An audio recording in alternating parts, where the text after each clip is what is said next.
Hello, everyone. Today we are going to be going over two different independence movements within Canada. Now, the reason for this is because I think there's a lot of misconception, both in Alberta and in Quebec, and for the other provinces that are on the outside of the issues in these provinces, that they're both fighting for exactly the same things, which is not entirely the case. So, once again, we've enlisted the assist of ChatGPT to help us out here, but I'm also going to explain a few things along the way to go through why Alberta's independence movement and Quebec's independence movement are both similar and completely different at the same time. So, here we go. Okay, so we're going to start off with the similarities between the Alberta and Quebec independence movements, or as ChatGPT likes to put it, Quebec sovereignty versus Alberta independence, which pretty much is the same thing. So, the first similarity between them is the perception of federal inequity, or sorry, perception of federal inequality or alienation. So, both provinces feel that the federal government does not treat them fairly. Quebec often cites constitutional issues, cultural autonomy, and federal encroachment on provincial jurisdiction, where Alberta points to economic exploitation, especially through oil revenues, equalization, federal environmental policies, and perceived hostility from Ottawa. The second similarity is strong provincial identity, both very, very similar and also very, very different, right? Because Quebec is a nation within Canada with its own language, civil code, history, and culture, right? And it's true. And if you watched my last video talking about the fact that Quebec did not sign the Constitution of Canada in 1982, they are in fact a independent nation within Canada already, just because they were not included on the Constitution. Where Alberta considers itself a frontier, entrepreneurial, West driven culture tied to resource development and conservative politics, which is actually very similar to the United States. The third is the organized movements and political parties. So both have had parties and advocacy groups built around independence or autonomy. So Quebec has the Parti québécois, the Bloc québécois, Quebec solidaire, or the sovereigntist wing.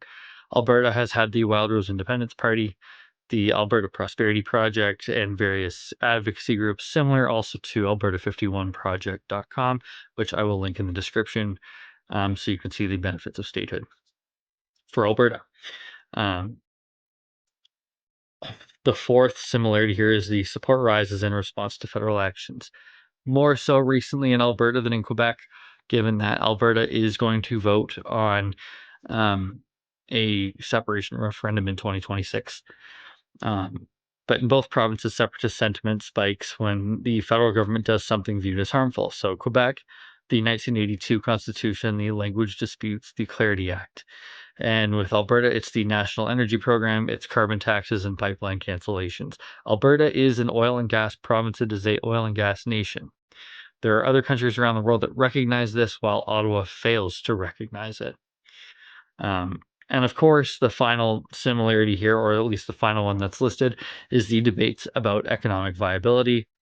And both discuss whether being independent would help or hurt economically, though the nature of the debate differs. Well, and I'm going to dive into this quickly for a minute here because in Alberta, we have tons of natural resources. We have oil, we have agriculture. Um, we have so much sustainability. We are the cash cow for the rest of Canada. We are a economic benefit to any country really that opens a trade offer or trade negotiation with us. Where Quebec doesn't have as much to offer the world as much as they used to in the past. Right, Quebec might have that strong French or Francophone culture, but aside from that, they do heavily rely on equalization payments from Alberta um, for their economy to even move. Although I will give credit to Quebec and more specifically Montreal here. I have spent a significant amount of time in Montreal in my life growing up. I have a lot of family still in Montreal. I will say this: Montreal brings a lot of beautiful history, a lot of European influence in the way they design their infrastructure, and they do bring a level of class to Canada as a whole. Many people in Quebec and in Montreal dress much nicer. Um, I would say more classy than almost anywhere else in the country. So I will give them credit for that. But in terms of an economic impact, they don't have a huge benefit to anyone outside of Canada. Okay, now let's go through the differences between the two. And the first one is historical roots, right? And for Quebec, the independence movement is centuries old, rooted in the survival of French language and culture after British conquest. And it's motivated by cultural preservation, nationalism, identity, and constitutional protection. Now, I know ChatGPT is trying to put the term nationalism in a negative context or in some type of negative um, twist here, but honestly, it's actually not, because if you're trying to promote the identity of your home and of your culture first, nationalism, I would say, is actually a very positive thing and a very good thing, as you should always put your own home first. And it is fundamentally a nationhood movement, which that's actually similar to Alberta as well, but more on that later. And for Alberta here, like we're saying with the historical roots, it's a very modern emerging mostly since the 1970s and spiking again after 2015, rooted in economic grievances, resource control, and mistrust of Ottawa. And it's motivated primarily by taxation, pipelines, federal laws, and political imbalance. As we've known for decades now, the federal government, rooted out of Ottawa, Ontario, has always heavily favored the East and, for the most part, ignored the West, even though the West is like I said earlier, the cash cow that essentially gives Eastern Canada the economic and financial ability to survive and to operate. And like we've said, it is fundamentally an economic grievance movement, even though it's also actually a nationhood movement. And then the second here is cultural and linguistic basis. So for Quebec, obviously, they have a very distinct language with the French culture, legal system there under civil law, and a national identity. They are the French identity for most of Canada, right?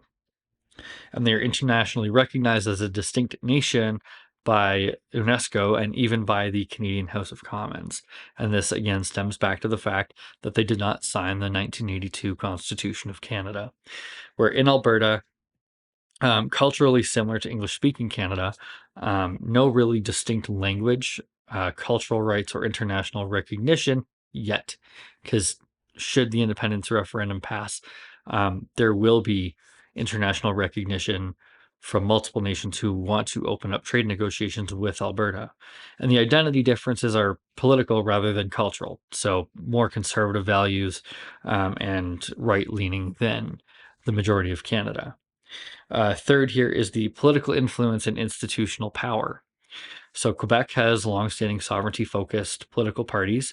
They've held two official referendums, 1980 and 1995, nearly won in 1995 with a 49.42% yes. They just needed 1% more, basically, and they would have had that referendum victory. And of course, they play a major role in federal politics via the Bloc Québécois. And now Alberta is up until this point yet to have a provincial referendum on independence, pending now, coming in 2026. And in the past, independence parties have limited electoral success, even though Danielle Smith, the premier, originally won her seat as part of the Wild Rose Independence Party and then crossed the floor to the United Conservative Party. If you want to do some digging on that, go ahead. We do not have a federal separatist party equivalent to the Bloc, not anymore anyway. There was the Maverick Party for a while, but I believe they have since dissolved or disbanded. And support is high in polls at times, but they're saying here institutional structure is weak, which is actually untrue, because we have several organizations right now really pushing for independence and the possibility of statehood following independence. We actually have a very strong root and a very strong structure as of 2025 going into 2026. Fourth is the constitutional position. Quebec, central to constitutional debates, never again formally signed the 1982 Constitution, and this fuels sovereignty arguments about legitimacy. And then Alberta is fully part of constitutional processes, no special constitutional conflicts. Grievances are more, again, about federal policies, energy, taxation, than constitutional identity, which is very true. The economic arguments here, number five, Quebec is critics of independence point to debt, currency issues, and corporate flight. Supporters emphasize control over taxes, language laws, and resources. Where Alberta, again, one of Canada's wealthiest provinces, if not the wealthiest, historically, and many supporters argue the province would gain economically outside Canada, which we would. And critics say independence would cause massive instability in trade, pipelines, defense, and currency, even though there is so much literature on this already. My apologies, camera died. Let's continue.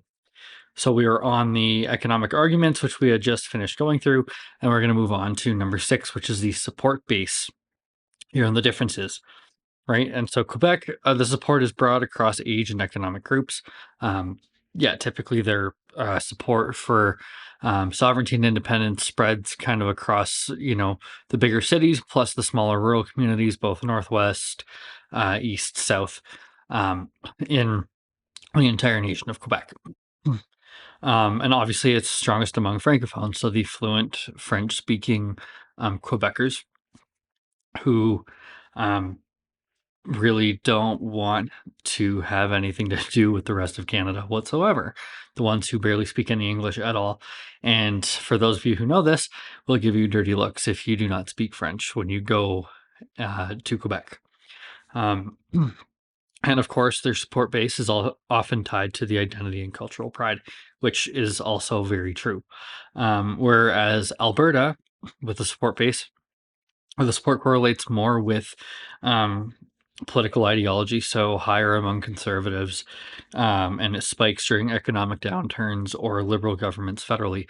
And obviously in Canada, we've seen a liberal government in power for the past 10 years, going on 14 years, because they just got voted back in here in 2025 for another 4 years, and at this point probably forever, because we all know what the elections are like here.